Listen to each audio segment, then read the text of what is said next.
যেকোনো জিনিসই যখন অতীত হয়ে যায় তখন সেটা সবার কাছে সেরা হয়ে যায়। ঠিক তাই হয়েছে আমার সাথে। হ্যালো এভরিওয়ান, আসসালামু আলাইকুম। সকালবেলা ঘুম থেকে উঠে দেখি খালা গরম গরম পরোটা ভাজছে, আর এখান দিয়ে দেখলাম যে মা খুব সুন্দর করে সেমাই পিঠা রান্না করেছে। আর আমি সকালবেলা ঘুম থেকে উঠে আমার বারান্দা থেকে চটজলদি কিছু টমেটো নিয়ে আসলাম, কারণ আজকে পাবদা মাছ দিয়ে শিমের বিচি রান্না করা হবে। এটা আমার এত পছন্দের একটা খাবার, এটা যতবারই খাই আমার একদম মন ভরে না।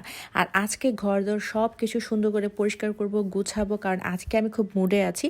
আজকে হচ্ছে কি আমি সারা দিন কাজকর্ম করব, এবং আজকে আলহামদুলিল্লাহ আমার এনার্জিটাও বেশ ভালো।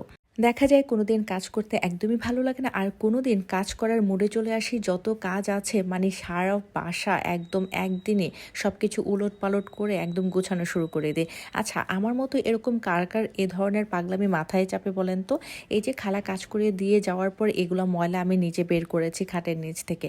এর মধ্যে দেখলাম আমার বাচ্চারা দুইটা খেলনা নিয়ে আসলো।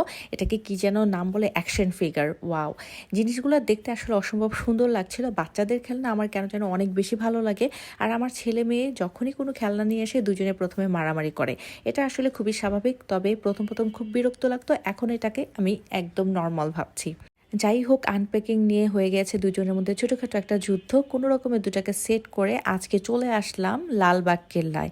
এটা এমন একটা জায়গায়, যে জায়গায় আসলে আমি যতবার আসি ততবারই ভালো লাগে। এটা যদিও আমার বাসার একদমই কাছে, তারপরও কিন্তু আসা হয় না। তবে আজকে কিন্তু একদম চলে আসলাম, কারণ বাসায় যেহেতু মা আছে, আমার বোনের মেয়ে আছে, তাদেরকে নিয়ে বেড়াতে আমি অসম্ভব পছন্দ করি। একা একা বেড়াতে ততটা ভালো লাগে না, যদিও আমরা ফ্যামিলি মানে আমার হাজব্যান্ড, আমি এবং আমার বাচ্চারা বের হই। তারপরেও কিছু ফ্যামিলি মেম্বার্স, আদার্স মেম্বার্স আসলে কিন্তু আরও বেশি মজা হয়। এই যে আমার মেয়েকে ছোট্ট একটা পাহাড়ে উঠিয়ে দিলাম, সে তো খুব বেশি এনজয় করছিল। আমার কেন জানি এ ধরনের হিস্টোরিক্যাল প্লেসগুলো অসম্ভব ভালো লাগে। আমি কেমন যেন আগের স্মৃতিতে ফিরে যাই। ওই যে বলে না, অতীত হয়ে গেলে সব কিছু অনেক সোনালি হয়ে যায়। আসলে সব স্মৃতি সোনালি হয়ে না গেলেও কিছু কিছু জিনিস মানুষের মনে একদম চিরজীবন রয়ে যায়। সেটা হচ্ছে এ ধরনের হিস্টোরিক্যাল প্লেসগুলো। আর আমি যেহেতু হিস্ট্রি নিয়ে লেখাপড়া করেছি, এগুলোর প্রতি আমার প্রচণ্ড প্রচণ্ড ফ্যাসিনেশন রয়েছে। এই ধরনের হিস্টোরিক্যাল প্লেসগুলো আমার যতটা পছন্দ, আমার হাজব্যান্ড কিন্তু অতটা পছন্দ করে না। তারপর আমি খুঁজে খুঁজে বের করার চেষ্টা করি, সরাসরি না যেতে পারলেও ইউটিউবেও দেখি। যাই হোক, আমার এই বড় ভিডিওগুলো আপনাদের কেমন লাগে অবশ্যই ছোট্ট একটা কমেন্ট করে জানাবেন। আসলে একটা ভিডিওর পেছনে কিন্তু খুবই কষ্ট করতে হয়, তারপরেও ভালো লাগে যখন এটা দিয়ে একটা ভালো রেসপন্স পাই, আপনাদের ভালোবাসা পাই।